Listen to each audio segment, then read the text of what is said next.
Hello, friends. Today's discussion will be about coffee and its properties. When many people want to emphasize that they follow the principles of healthy eating and lifestyle, they do not forget to mention that they do not drink coffee. Are they right?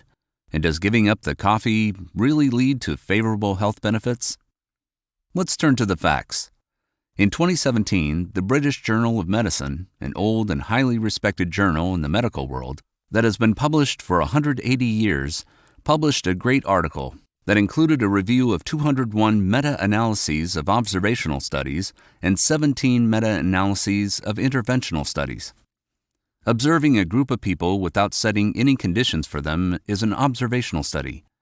When a group of people are observed and they are obliged to fulfill some requirements, for example, to drink 3 cups of coffee every day, this is an intervention study.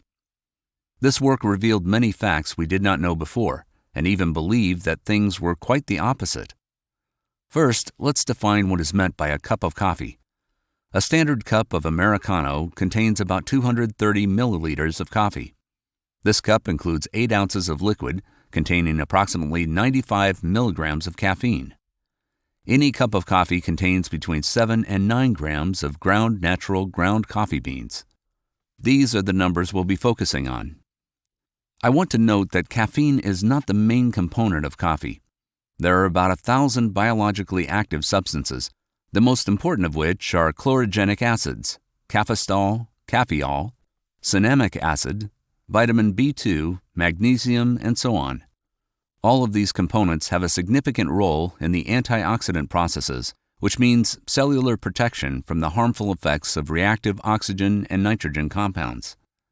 All these substances have anti-inflammatory effects, and there is even an opinion that coffee can cause the activation of sirtuins, the enzymes responsible for the epigenetic regulation of youth, and activate the youth genes.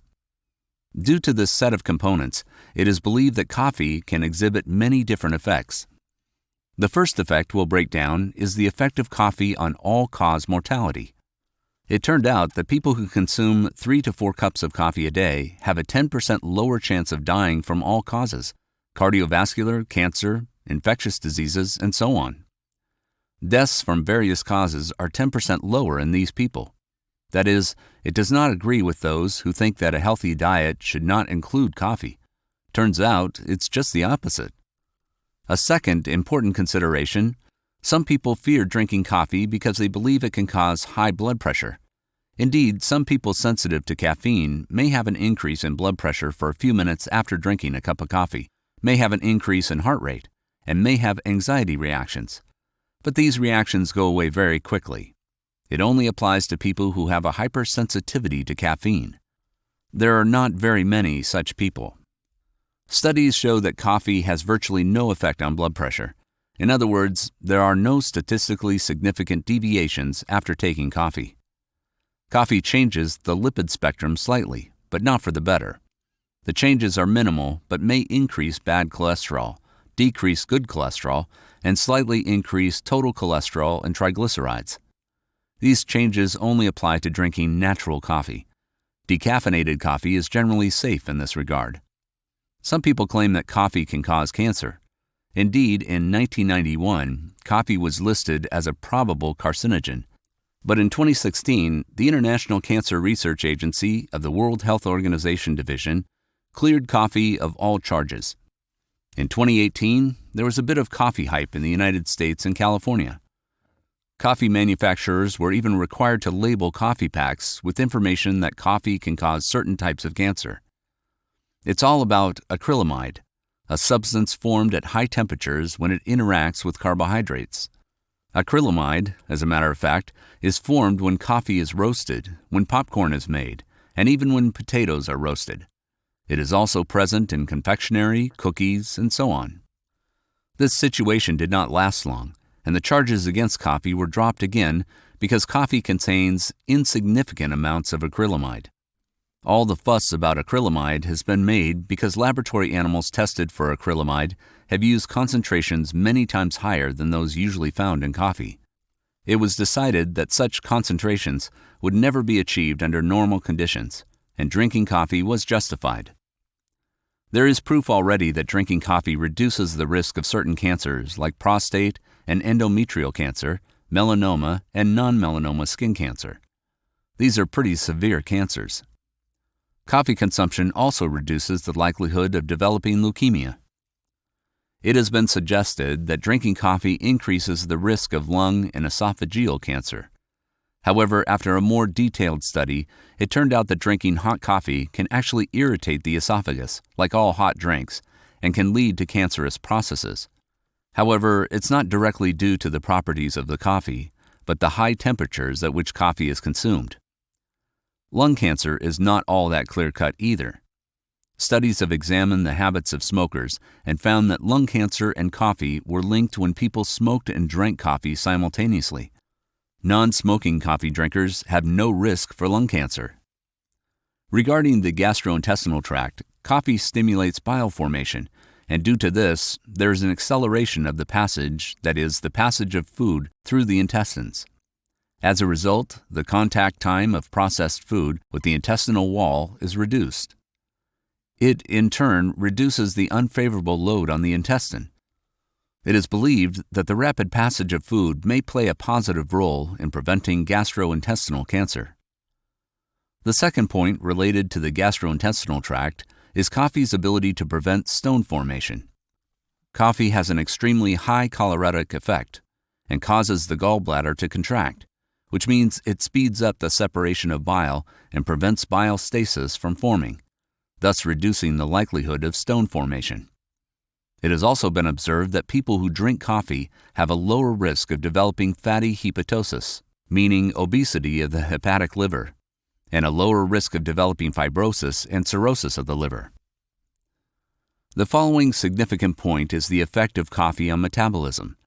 It turns out that drinking coffee reduces the risk of developing type 2 diabetes.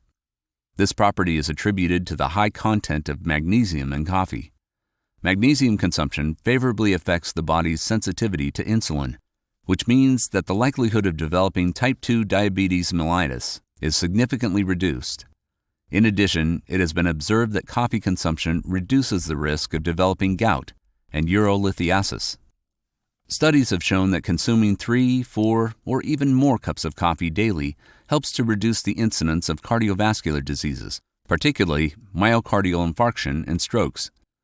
For cardiovascular disease, there is a 19% reduction in risk and as much as a 30% reduction for strokes.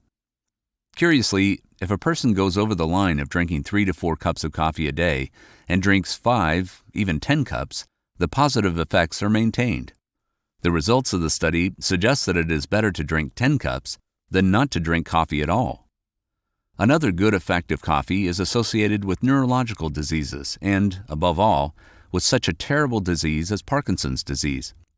One study in Finland showed that drinking a lot of coffee, up to 10 cups a day, led to a 24% reduction in the risk of developing Parkinson's disease. For me personally, that's a really great reason to drink coffee. However, no such encouraging results have been reported for Alzheimer's disease.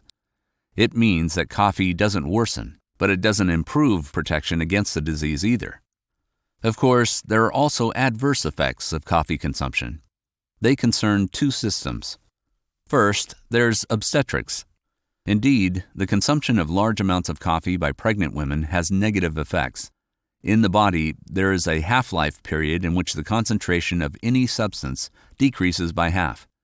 During the half-life period, a pregnant woman's body has 2 times higher levels of caffeine than other people.